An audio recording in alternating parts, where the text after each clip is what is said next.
ہاں وہی غوث اعظم دستگیر رضی اللہ تعالیٰ عنہ. حدیث پاک سے یہ ملتا ہے کہ حضور علیہ الصلوۃ والتسلیم ایک مرتبہ آپ 4 تن کے گھر پہ گئے. مولا علی رضی اللہ تعالیٰ عنہ آپ ان کے گھر پہ گئے. مولا علی رضی اللہ تعالیٰ عنہ موجود ہے. امام بی بی فاطمہ الزہرا رضی اللہ تعالیٰ عنہ موجود ہے. امام حسن موجود ہے. امام حسین موجود ہے. 4 تن گھر کے اندر موجود ہے. اور حضور علیہ الصلوۃ والتسلیم ان کے پاس تشریف لے جاتے ہیں. ان کے گھر پہ جاتے ہیں. اپنی لخت جگر، اپنی نور نظر، اپنی بیٹی، اپنی لاڈلی بیٹی کے آپ گھر پہ جاتے ہیں. تو اب یہ جو 4 تن تھے اب حضور علیہ الصلوۃ والتسلیم کی ذات کو ملا کر یہ 5 تن پاک بنتے ہیں. یہ 5 تن پاک ہوتے ہیں. تو حضور علیہ الصلوۃ والتسلیم جب آپ اپنی لخت جگر کے گھر پہ جاتے ہیں تو حضور علیہ الصلوۃ والتسلیم اپنے بڑے نواسے کو یعنی کہ امام حسن مجتبیٰ کو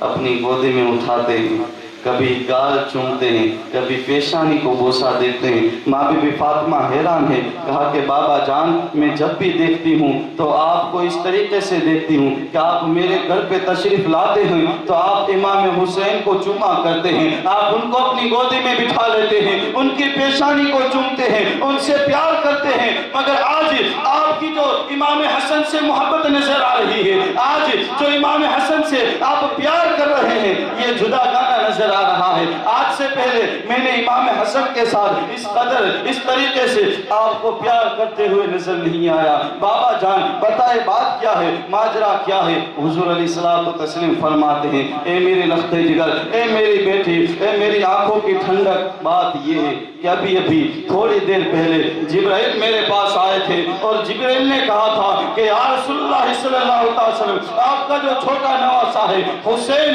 وہ حسین آپ کا جو نواسا ہے رب تبارک و تعالیٰ اس کے خاندان میں، اس کی نسل میں اماموں کو پیدا کرے گا. آپ دیکھیں امام حسین کی نسل میں امام زین العابدین نظر آتے ہیں، امام موسیٰ کاظم نظر آتے ہیں، امام باقی نظر آتے ہیں، یہ سارے امام نظر آتے ہیں. جبرائیل نے فرمایا کہ یا رسول اللہ صلی اللہ علیہ وسلم آپ کا جو بڑا بیٹا ہے، آپ کا جو بڑا لخت جگر ہے حسن مجتبیٰ، اللہ تبارک و تعالیٰ اس کی نسل میں ایک ایسا مرد واحد کو پیدا کرے گا، ایک ایسے بندے کو پیدا فرمائے گا کہ جو سارے ولیوں کا سردار ہوگا. سارے ولیوں کا جو سردار ہوگا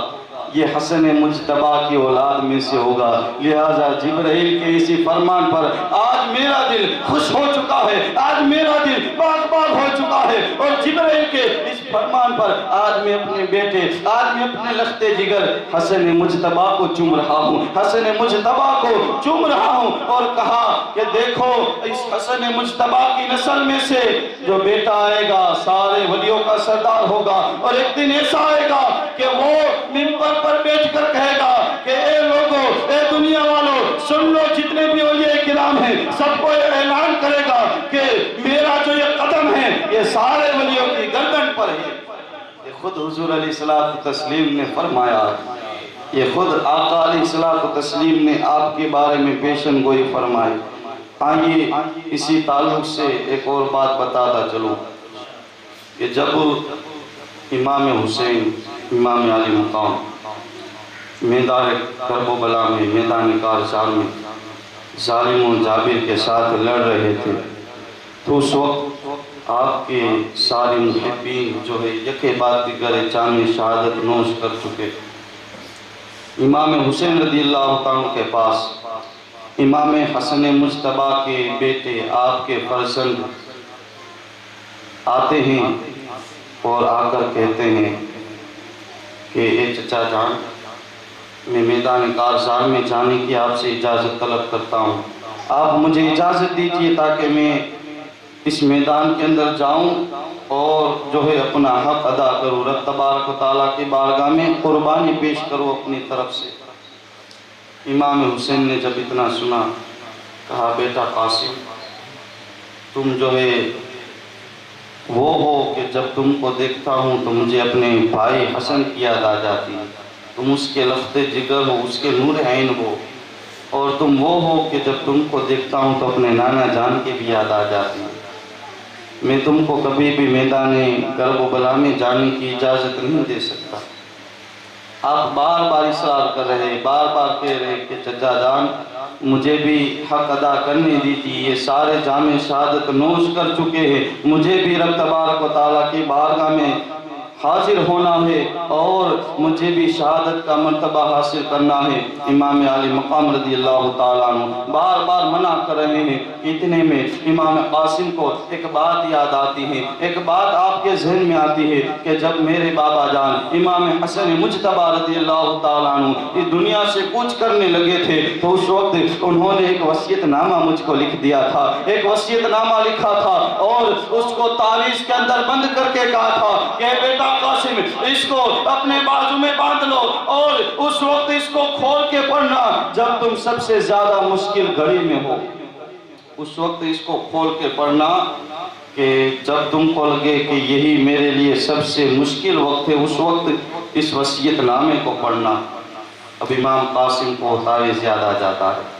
آپ اپنے بازو سے تعویذ نکالتے ہیں اور اپنے بابا جان امام حسن مجتبی کا وصیت نامہ پڑھتے ہیں تو اس میں لکھا ہوتا ہے اے میرے بیٹے میں یہ جانتا ہوں کہ جب تم یہ وصیت نامہ میرا پڑھ رہے ہوگے اس وقت میرے بھائی حسین کے ساتھ میدان کرب و بلا میں ہوں گے، اس وقت تم میدان کرب و بلا میں ہوگے اور سن لو کہ تم میرے بھائی پر اپنی جان کو قربان ہونے دینا اور تم سے پہلے میرے بھائی کو میدان کارزار میں جانے کی اجازت ہرگز نہ دینا۔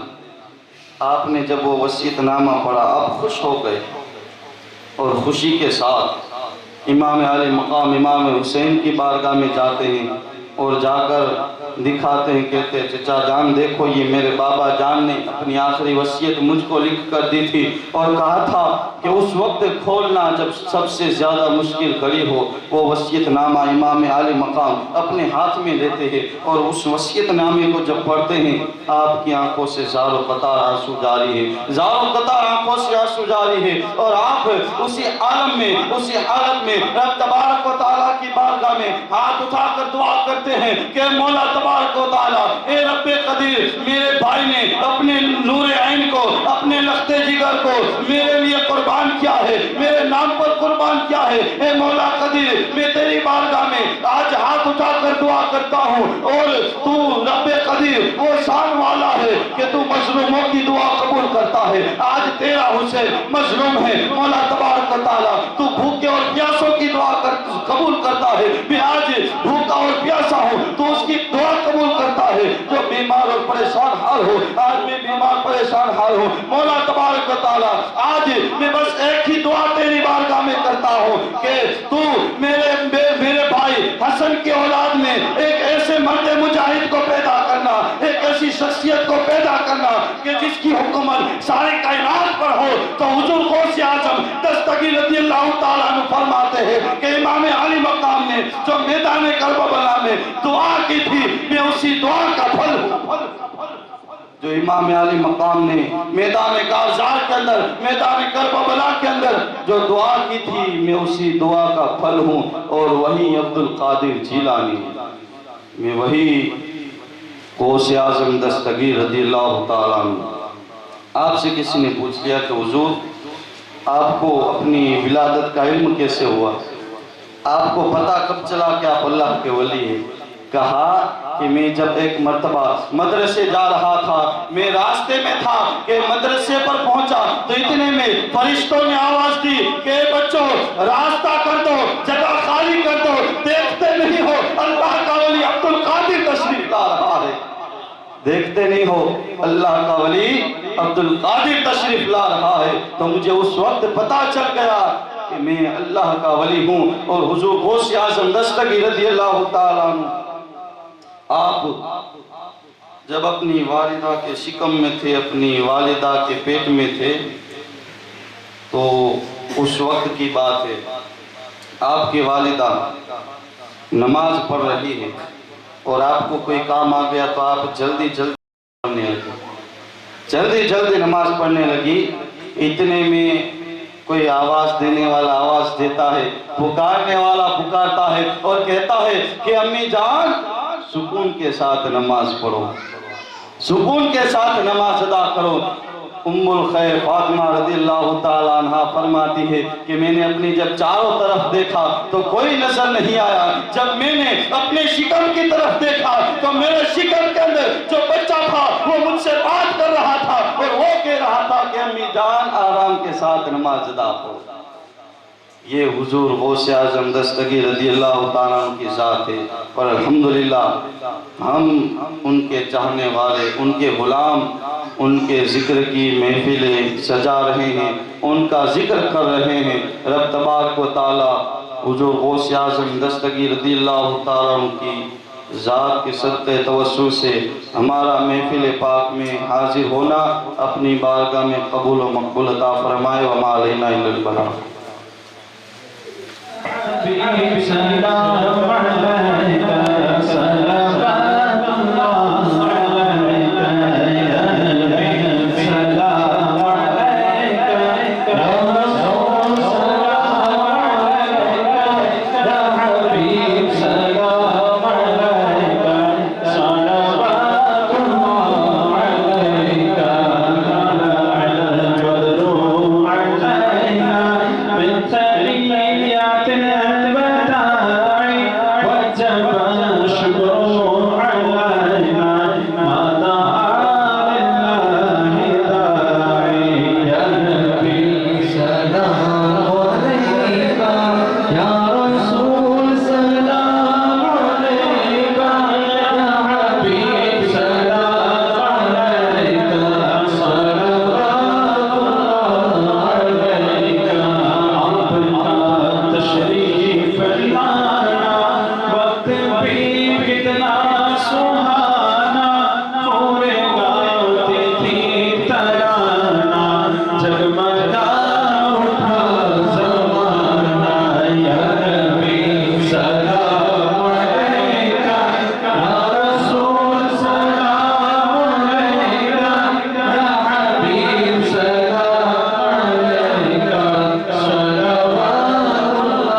الصلاة والسلام علیکہ یا رسول اللہ، الصلاة والسلام